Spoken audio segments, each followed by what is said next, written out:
This episode of Pit Pass is brought to you by MarineEngine.com and Photo54.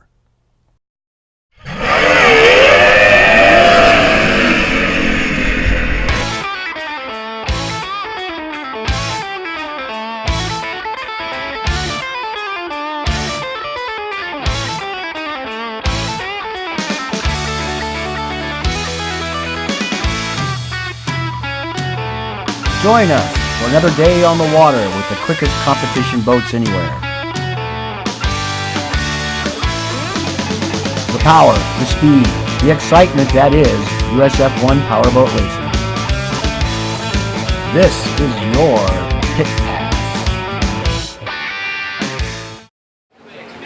Welcome to Pit Pass. This is the final round of the 2014 season, and yes, we are in Seattle. 65th anniversary here for Seafair. We're excited about being here, and the big thing this weekend is, again, Seattle is the place that determines championships, and the man who we're going to talk to, Tim Seabold, has put himself in a great position to win this title this year. Tim, you're so close after your victory in Valleyfield. First of all, let's talk about Valleyfield. Good day for you, second year in a row. It sure was. You know, my dad was taking care of the motor on Saturday and Sunday up there. Did a fantastic job. The NGK boat just really came alive off the dock, and we were fortunate enough to win. And it's always a special to win there, and the French-Canadian crowd, they love you there. Oh yeah, they're crazy, you know. It's a bunch of great fans up there. They get a ton of fans, and it's always good to go up there. It's special for me because my dad was the champion, won the race in 1969, so it's got a special place for me. All right, a couple of weeks later, now we cross the continent. We come to the very far of the west. We're in the Pacific, and now for you this year. A year ago, you had a shot, but it wasn't realistic. This year, you have a realistic shot. You're only 8 points back. Well, we're still 8 points back, so it's doable, but some things got to go our way and some things got to go against Terry. So the only thing that we can do, I really haven't looked at the numbers. We're going to go out with the NGK boat. We're going to do as well as we can, try and win in every heat, try and put it on pole, and at the end of the weekend, we'll see where the points lay. Yeah, let's talk about strategy. You talk about heats, and there are a lot of heats going on, a total of 6 to get you there, and it's going to be a bit judicious. You can't offer it all up in the first couple of heats. You got to save yourself, don't you?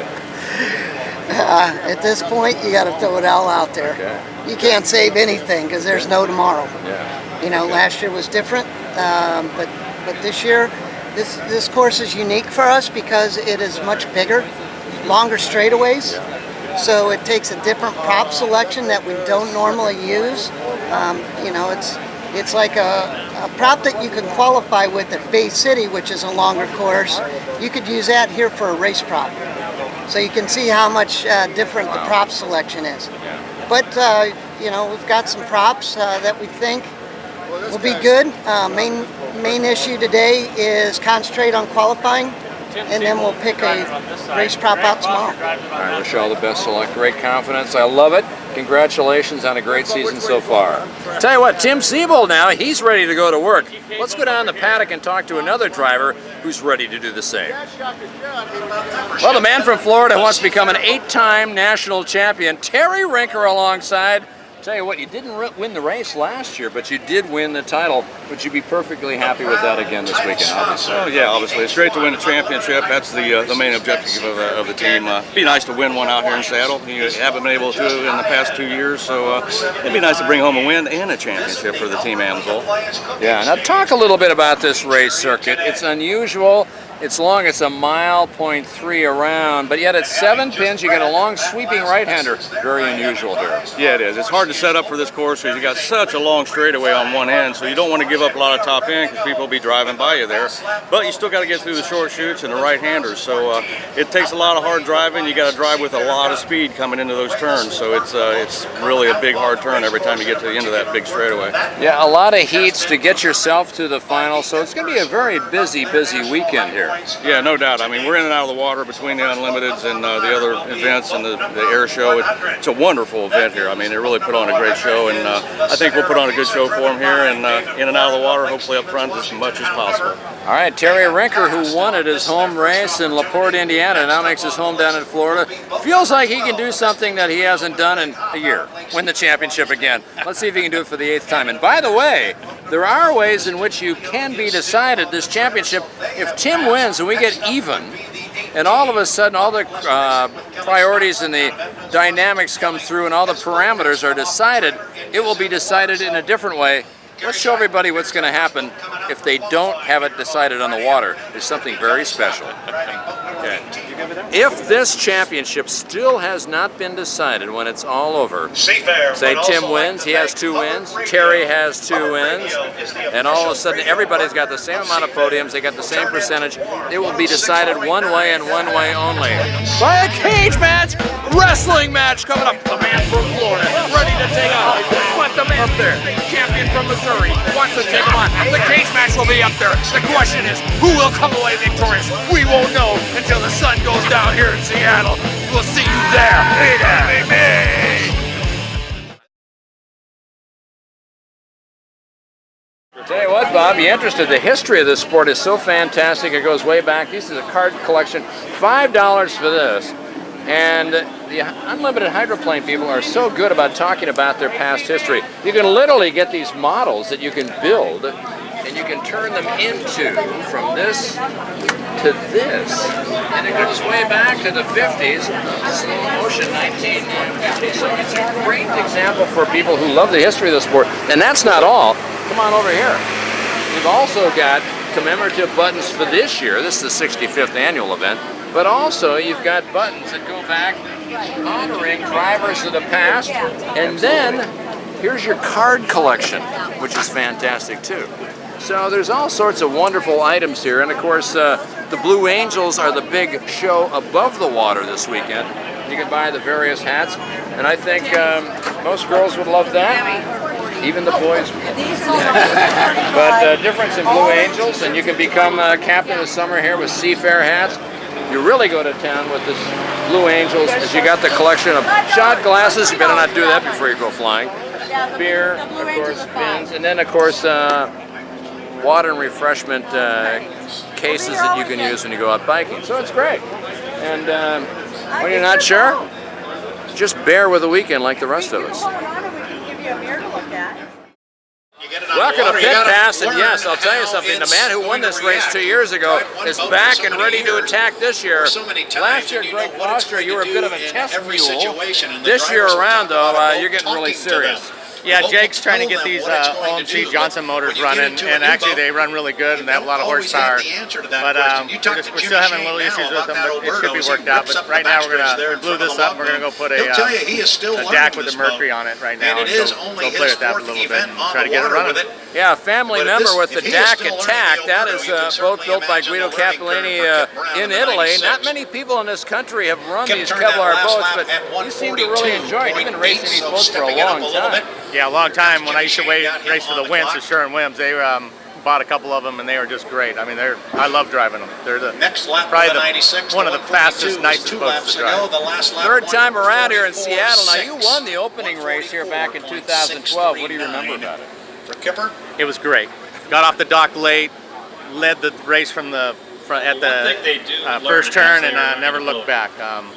There will come a time with the DAC and a Mercury on it. It was a great boat, and everything worked out from start to finish. Yeah, it's sprint from start to finish. Now these races are a lot shorter than what we're used to. Yeah, these are I think 15-lap races, and we're used to 30 to 50-lap races. So it is a shorter race for us, but it doesn't matter. Once you get out front, you just keep pushing and pushing and never look back. Right on the edge. One of the fastest drivers in his day. I ask you this question. It's been a while since you last raced.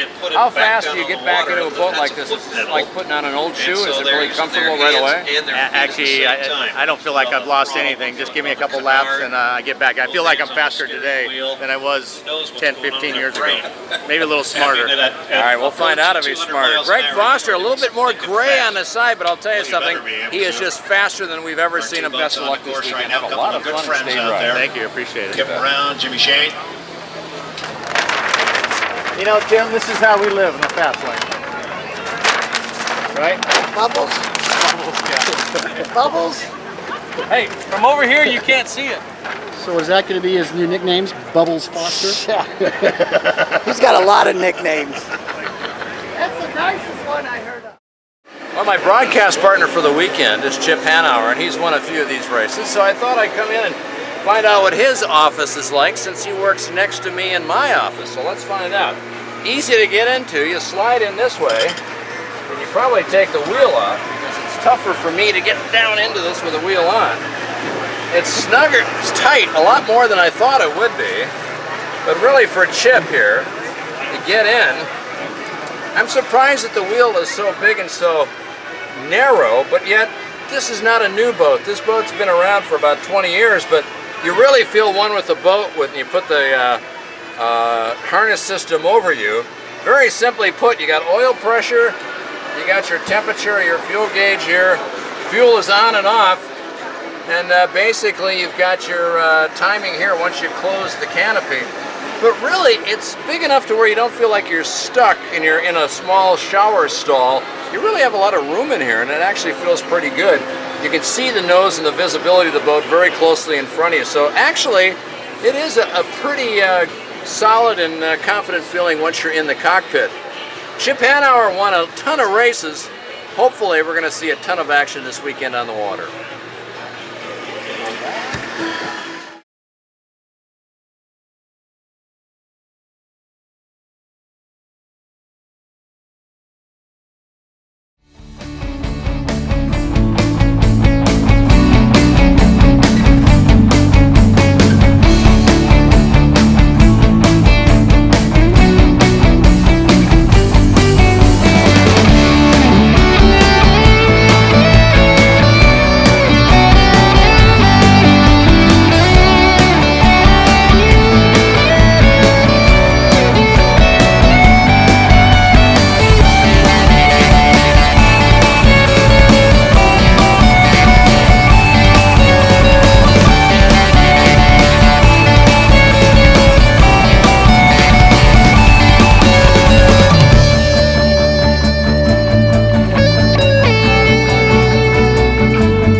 Our 60-second gun contest winner, Debbie Estenson of Bremerton, Washington, has some very pointed questions for Chris Fairchild. Well, here's Debbie Estenson, our contest winner. She's from the great state of Washington, and she's got some questions for one of her favorite drivers, Chris Fairchild. Debbie, go ahead. Chris, can you tell me what the top speed is reached by most boats? Every course is a little bit different. This course, we've got one monster straightaway, so we're trying to pull some big pitch. We'll be doing about 125 to 130 today. Are the boats designed to hover on top of the water? The boats are absolutely designed to hover on the water. They're very much like an airplane. We can control them like ailerons on a wing with the engine. Okay. And who makes the engines for your boats? Well, there's a whole bunch of manufacturers that have tried, but Mercury, my favorite little facility, is the only one to make one that has stood the test of time. And how much safety is involved when you're out there racing? Well, it is racing, so safety, I don't know, but we do things with 6-point harnesses. We've got air systems, we've got helmets, capsule jackets. The cockpit that we sit in is a safety cell, which is a carbon fiber composite, much like a roll cage in a car. So we're pretty safe. Thank you very much. All right, and my last question to our favorite driver here is, she talks about racing and getting things done on a race course. What happened to you in qualifying there, big guy? Well, I'm pretty sure that there was a fish biting on the line of the buoy, and the fish drug it right out in front of me. It was kind of ugly, but whatever. Hey, you got to hit one of those once in a while to keep you human. Only a Midwesterner could come up with a fishtail like that. The Thank fish you, Debbie. was this big, baby. So this is what happens when Formula One drivers retire. They start looking like these guys. All right. So how many years were you racing power boats before you decided to retire and look like this? Well, about 25. 25? Yeah, very good. So is this something you did actively, or did you just plunge right into it? I actually just plunged right into it. Yeah, you know, it just really came right out. And of course, drivers that are even older than Billy Siebold, a bunch of blue hairs like this guy. What can I tell you? That's Billy Siebold's younger brother, actually. That'll tell you how old Billy is. You know, the family's been around for 75 years, but this man is the signature son of the Siebold family. So you know what Billy's going to look like in another 5 years. Oy. So there you have it, ex-Formula One drivers. You can find them everywhere here in Seattle. Absolutely. In this installment of The Inside Lane, Mike and Dallas Beagle talk about what it takes to get their boat all the way across the U.S. up here to Seattle for the Graham Trucking Cup. Well, here in Seattle, no, it's not the central part of the country, but millions of people love living here because the environment, of course the weather is fantastic in the summertime, but it's a lovely gathering place for people who have all sorts of different ideas of enjoying not only the city life, but also the country life. Now the thing is, though, not everybody lives in this area. This is the longest haul of the year, and the Beagles had to figure this out for themselves. Some drove, some flew. Let's talk to Dallas and Mike. Dallas, how did you plan this trip for your crew chief to get out here, and you guys flew out? I know it's a lot of work going ahead to plan this trip. Yes, it's a lot of work just because my husband and I, we both have jobs that are not so easy to just take 2 weeks off to drive all the way out here. So luckily we had our crew chief Jason McBain and his very close friend Cindy Salked, who were willing to take 2 weeks and drive the boat out here. They made some awesome stops and were able to take pictures with the boat with Mount Rushmore behind it, Yellowstone. We got some great pictures for our sponsors, Fullerton and Stellar. So that's all been put on Twitter and just trying to get it out there. They got the boat out here just in time, and we're here Wednesday night. And my husband and I and the rest of our crew flew in, and we got here last night at 10:30. And it was a very long haul and long flight, and we're here this morning. And for you, Mike, the driver and really co-conspirator of this team, you know, having fun with that, of course, you've had a great season, though, so far. Top 10 performances all the way through. Yes, absolutely. My crew chief, Jason McBain, has helped us out on getting where we're at today. John Carwatt has helped us. It's just been a tough season. We put the 2.5 on this year. It's been a big learning curve, and we're just trying to be consistent and finish every race in the top 10, and that's where our goals were for the season before we started.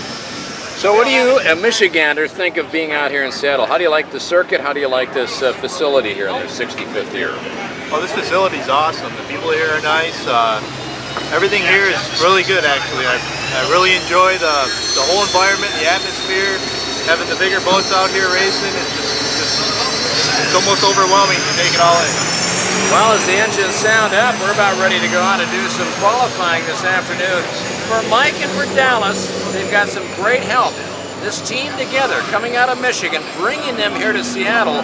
Tell you what, I think you guys are set. You got your Christmas cards all laid out with these great shots. And more importantly, Mike is going to give his best because his crew worked hard to get him here in time for this racing this weekend. Is this the guy everybody thinks is a Stig? He's a Stig on water, this guy. Let's find out. You agree? He does agree. How about that? Let's see if he can run a boat better than he can stand up straight and say a conversation or two. Well, with 65 years, yes, a great tradition here in Seattle for Seafair, and of course the vendors are all over the complex here. There's tremendous things that are giving out for souvenirs for fans to go to enjoy the weekend, and one of them is one that's been given out for many years. I'll tell you what, you can find out who the real boat racing fans are if you put on one of these things. Hey, you may look goofy, but you know you've been to a boat race when you go home that night. Drivers have their own particular way of getting themselves refreshed and ready to go racing. Today, on the final day of racing in 2014, Mark Major, who's up in the top 4 in this championship, he's thinking his scenarios through his head. Let's see if he's awake, finally. By the way, Mark, congratulations. Last 2 races in this season, tying you for the best in your career. Can the podium be won today, my friend? Absolutely. You know, I honestly feel that today is the day. You know, we got great weather. We've gotten better every heat this weekend. The crew's done their job. Now it's me, and now I got to do my job. And we had a great test session this morning. I feel great about our equipment, the boat, and the course. I love it. You know, it's challenging, and I enjoy that. And I honestly can't wait. I can't wait. Up bright and early this morning, but yet the race won't happen until later on in the afternoon, so this is quiet time. Do you use this time to mentally zen? Are you thinking about your strategy, or just trying to keep everything out of mind and focus and not think about the rigors of the race ahead today? I go through processes of just sitting and not thinking about anything, and then I go through everything in the cockpit. You know, off the start, all the things I got to do to try and make it smooth. So I'll go through stages of that, and then I'll just have times where I just want to go and have some water, Gatorade, pig out on some good food, and I just used to get nervous when I raced a lot, and now I just can't wait to get in the boat, go have some fun. Yeah, I think maybe 7 years of getting your business settled and so forth kind of calms you down. It's a bit of a quiet confidence, would you say? Yes, no question, and becoming a dad. You know, I think becoming a father for me was makes you mature a little bit. So yeah, I think the team we have is gelled well. We threw all our team back together. You know, Ted, as you know, is a great team owner. Don Jenkinson's been in the business for a long time, and Ted's son Andrew Baguch is phenomenal. I mean, he's our IT guy. He's very smart, and he gives us a lot of feedback after every heat. I sit with him and we go through things, and that's done wonders for us. I never had that before when we raced. And that's really helped me this year. You know, watching video replay, watching the lap times and the actual layout of the laps.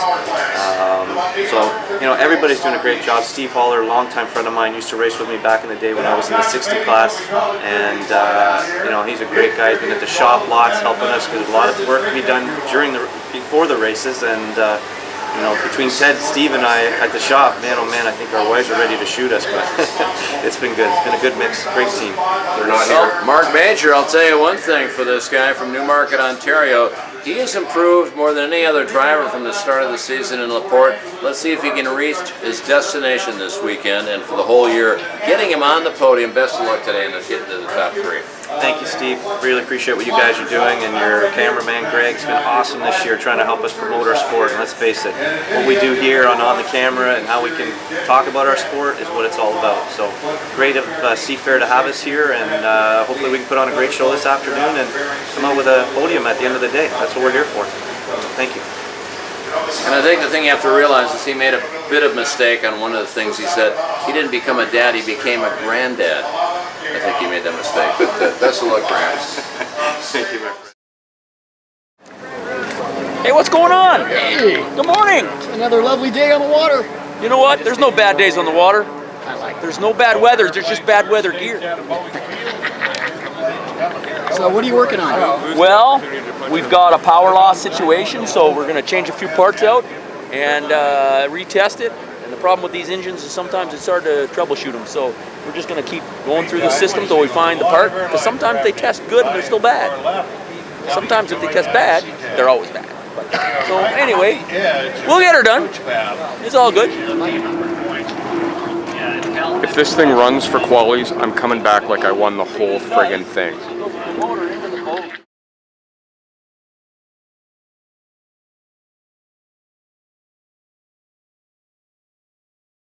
Well, the last time we saw Rob Rinker, well, he was being gingerly taken out of the cockpit. First of all, pretty dramatic event yesterday. Tell us what you remember. Well, little hazy. I got more information once I got back to the race site. I thought I had barrel rolled in the first turn, so obviously the brain got jumbled around a little bit. Later found out that it was a couple turns later that I actually went over. Yeah, it was a little bit violent. I've been over in the boat before and barrel rolled, but never double barrel rolled, and never that hard. So it is what it is.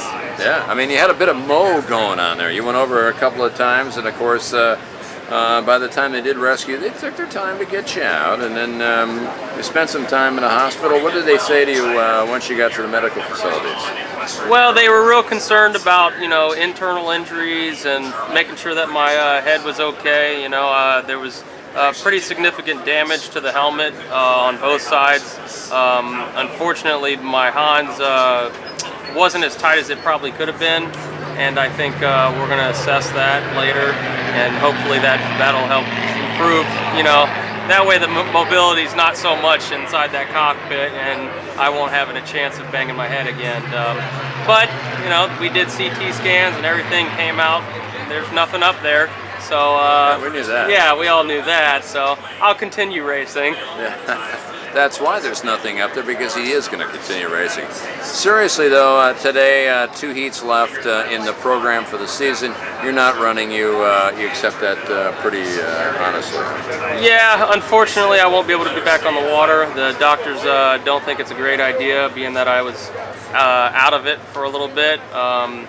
They don't want me to go back into not knowing what's going on. So, you know, we still got the Emswell boat on the water. My dad will be out there, and I think he's going to go for the win. I'll tell you what, it was a short season in Formula One for Rob Rinker, but it's pretty exciting to watch. And you know he's got the speed, because he finished 4th here a year ago. Wish you all the best luck. Let's get you back in the F1 seat for 2015. Yeah, I think you'll be seeing more of me. All right. Thanks for stopping by. Importantly, that you're okay, and let's cheer on your old man to get him home for his 8th title this weekend. Yeah, for sure. I'll be screaming in his ear the whole way. All right, good. Well, old Mr. Hotfoot, I'll tell you something. You did a great job yesterday of doing your best to eliminate as much damage as possible. Once the engine went and it caught on fire, you did a great job of containing what you could do before the fire department came off, and more importantly, you shut off the fuel flow valve. Yes, I've seen that happen before and had it happen to myself before, and first thing you have to do is make sure you get the fuel switch off and then do what you can to save anything. It's very unfortunate, but that's where we're at through Rod. Went through the block, hit an injector, and that's where the fire started. Yeah, and once they came in and solved the problem, the good news is that the boat's okay. And the other thing is you had enough time to solve the problem. You had all night to get it back. You got a great dedicated crew to work with you. Oh, the NGK crew did a fantastic job. We are very fortunate that it didn't burn inside the boat. We had to replace the power head, of course, wiring in the boat, and you know what? We've got it all ready to go. We tested it this morning, and everything seems to be okay, so knock on wood, we'll be out there for that next heat. Yeah, being a true professional, you know you're running out of time. You got 1 heat left before the main. There's still points to be gathered. You're 19 down. Hey, crazy things have happened. Well, at this point, the only thing we can do is try and win the race and do the best we can. We've got 1 heat race left to try and work our dock position up. And we're trying to we'll see what happens. You're right. Crazier things have happened, so we won't give up till the last checkered flag flies. Tim, it's been a fantastic time watching you this year. The team continues to be the best in professionalism on this tour. Thanks for stopping by. Wish you all the best of luck today. It ain't over until it's over. You got 2 more heats in the main this afternoon. Best of luck in chasing down that 6th national championship before it's all over today. Well, thank you, and I just want to thank all my guys at NGK. They did a great job to keep me going this weekend, and you know what? We're not giving up until it's over. Tim Siebold never, ever gives up. Big meeting coming up next. Don't go away. We're used to professionalism in this sport in Formula One. I want to show you a graphic example of how low this series has gotten. Let's start off by introducing you to Mr. Lounge Chair here. All right, Ted Greguch. This guy once was a model of efficiency. Had a body like a god, a Greek god, and now look at him. He's barely able to get into this chair. There's no way he's getting out of the chair. I can guarantee you that. He won the 90, was it the 90 Mod VP World Championship? 91. Seems like yesterday. 1991, and since that time, he hasn't done a damn thing, have you? Don't need to. Why? I live off my laurel. You know where the laurels are. Yeah, Laurel and Hardy. This would be Laurel, right? No, this would be Hardy. You look more like Hardy. I feel more like Laurel. But anyway, what have you got to say about this team? We're wrapping up the season. You've had some good points, bad points. Your driver's got 2 fourths in a row, tying the career best, so he's only getting better, despite you. Well, we're trying to do our best to keep him at the front of the pack. Yeah. Are you cheering from the rear or are you cheering from the front? I'm cheering from the front. So over the winter time, besides snowmobiling, you're going to try to do anything to get this boat ready for next year? Bigger, better schedule? Hopefully. We have plans, maybe on a new boat, better motors, more propellers. We got to get the wall working harder. Yeah, we've got lots on the go. Ted Greguch, a monster in this sport, and he smells like it. But I'll tell you something, Ted Greguch has got a chance to steer this team, all seriousness aside, he's got a chance to really move this sport forward. We wish Mark Major the best of luck next year. Is he coming back, by the way? Well, definitely. I've got a deal for at least 2-3 years. He's stuck with Mark Major for another 2 or 3 years. Ted Greguch, a god on the north side of the border. In the States, he means nothing. Nice.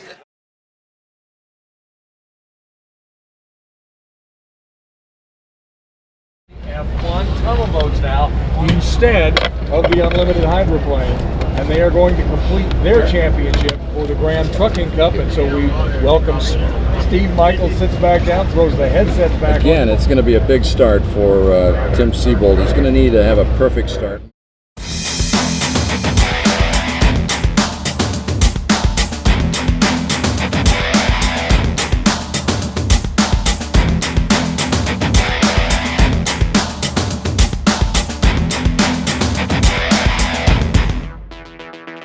They dropped the flag, they off they go.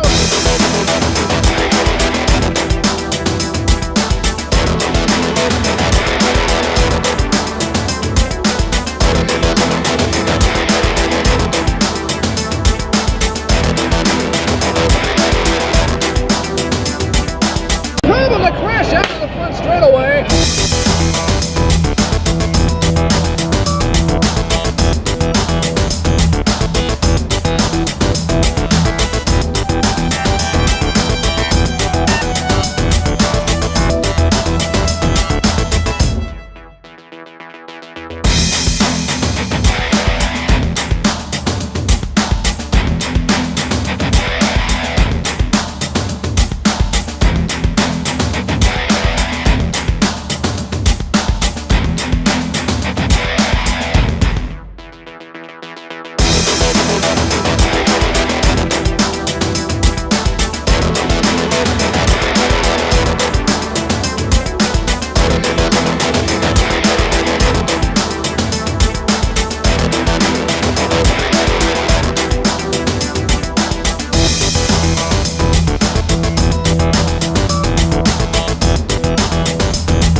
Rinker can drive the boat right now. Just call it quits, and he's going to win this championship.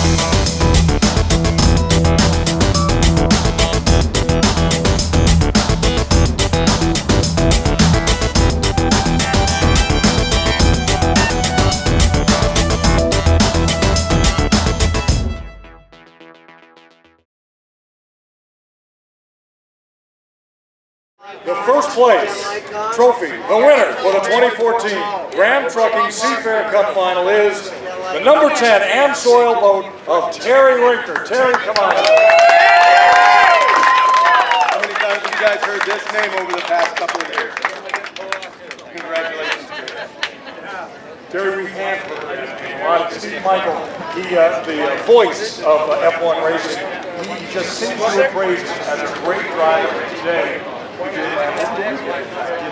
Almost everything you have to do. Oh yeah, thanks a lot. Thanks a lot, Steve, for all those lies. But, it cost me a lot for him to say that. But yeah, I can't say enough about our Amsoil team. I mean, we just work hard all year long, and you know, James Chambers, my crew chief, my wife, my son, all the guys that come along with us, Ken McGinnis. I mean, I can't say enough about the hard work that they do to keep me on the water and keep the Amsoil team up front and to bring home another championship for us. It doesn't ever get old, does it? It never does. I mean, everybody says, don't you get tired of winning? That's something I don't think you ever get tired of. The feeling's always the same. Every time you win a race, you hold that checkered flag up and carry it proud, and we'll do it again and again. We look forward to you coming back to Seattle and having a chance to win another one of those cars. Terry Rinker, congratulations. Thank you. Picture time for your 2014 Grand Trucking Cup winners right here.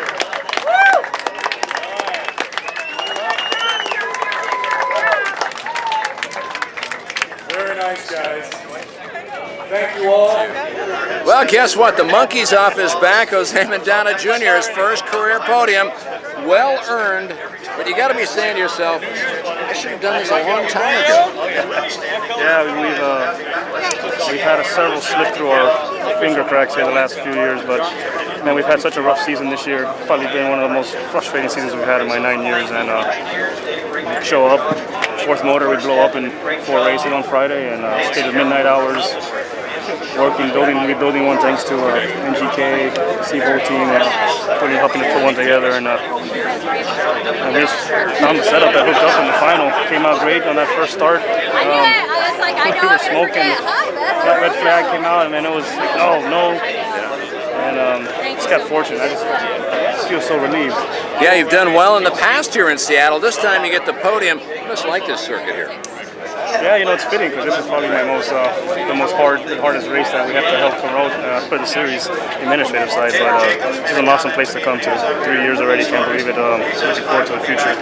And I think this is going to be the boost we need going into 2015. I think we're going to have more coming out. Yeah, I was going to say now, of course, the momentum rolls along. It's always nice to finish the year on a high note like you have. Yeah, I'm going to enjoy this one. I got lots of months to enjoy it. And then I found out my brother finished 4th. So both in the top 4. That's great.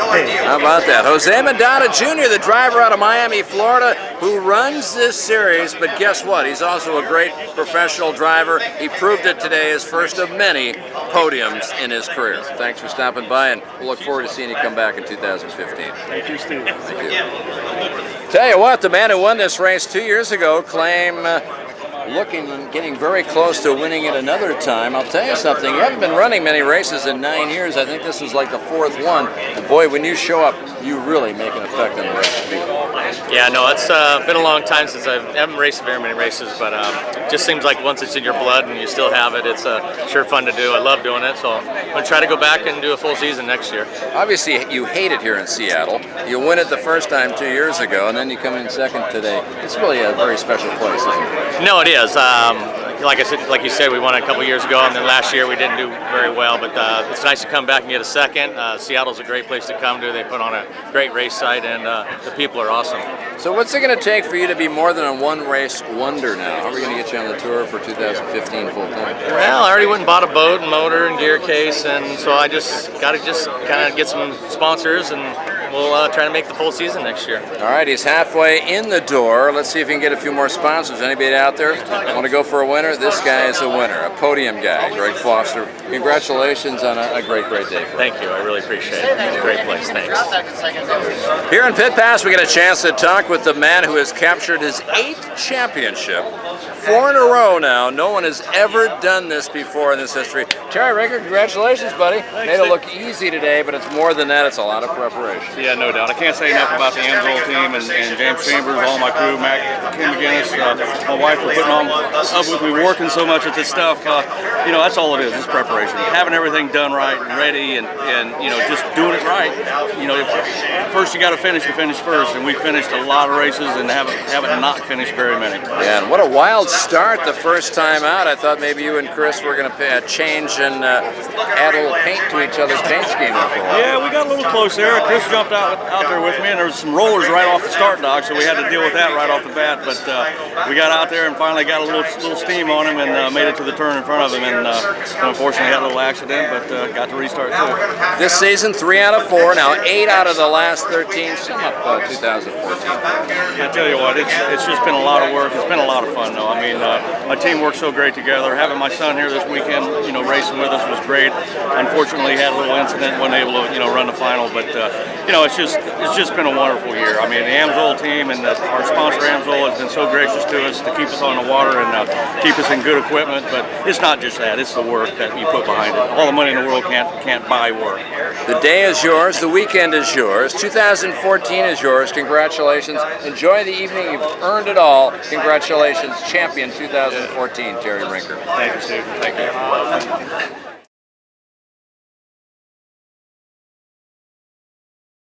Well, it's less than 24 hours since the last race, so it's a great way to sum up this 2014 season, the 30th anniversary edition of the U.S. Formula One Powerboat Racing Tour. It all began in LaPorte, Indiana. Great crowd of drivers showing up, good crowds there along the beach, perfect weather, and Terry Rinker got a break that first race. He thought he had lost it, as a native Indiana driver was in second place with 2 laps to go, but Tim Siebold got a dose of bad luck. He broke his propeller just enough to slow him down for Terry Rinker to come away with his first win of the year. We went off to Bay City, Michigan, and yes, Terry Rinker again this time did just enough to get the job done. This time it was Chris Fairchild from Illinois who was looking for a victory, came home in second place, his best performance of the year. Tim Siebold took a disappointing third place, and he knew the pressure was on him as he headed off to Valleyfield, Quebec.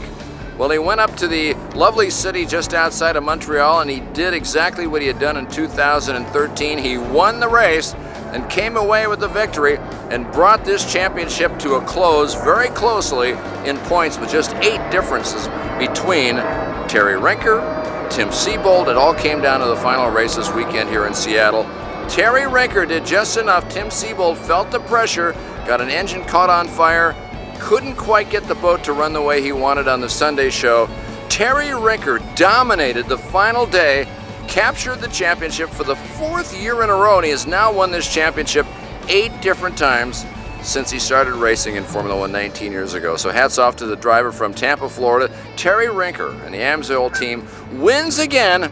Everybody else, they're going to be after him in 2015. And also a shout out goes to Jose Mandana Jr., the hardworking president of this organization, coming home with a great podium finish, his first of his career here in Seattle.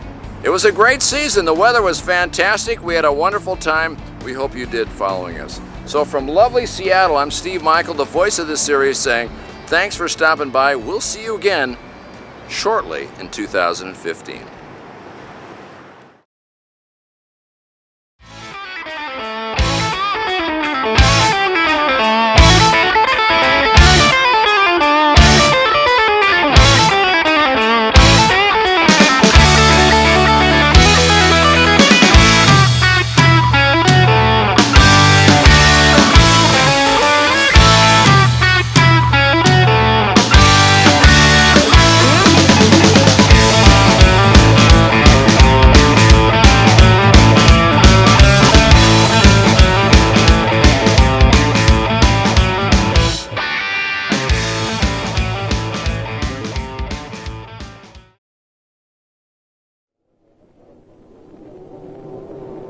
In marine racing, this is known as an outboard performance craft. 18 feet long and powered by a high-performance outboard that puts out more than 250 horsepower. It weighs less than 600 pounds. While underway at speed, if it strikes a small solid object in the water, the hull will be severely damaged. If it strikes a larger solid object, it'll disintegrate. It is designed and powered to be driven in excess of 120 miles per hour. Every year, in races all over the world, men climb into the cockpits of such boats and do just that. Why?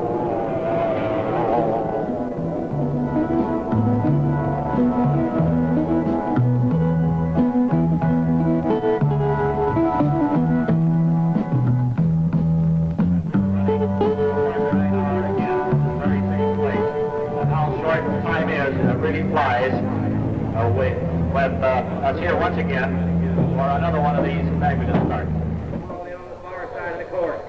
There are two types of outboard performance craft races: sprint marathons and endurance races.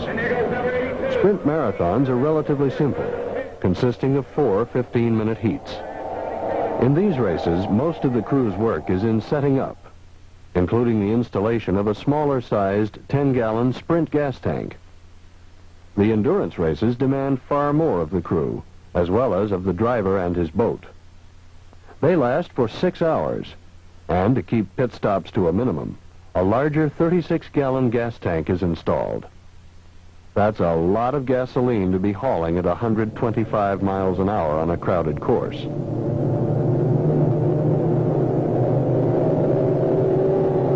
Endurance racing has been called the ultimate proof of Murphy's Law, which states that if a thing can go wrong, it will go wrong. Case to Gary, I hit something.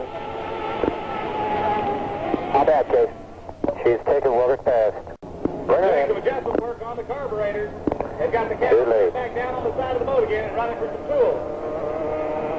All right, Earl. Now, lay back. Lay back, but I can take him. 2.5 minutes. Repeat. Lay back. I can take him. I'll be past him in just a few.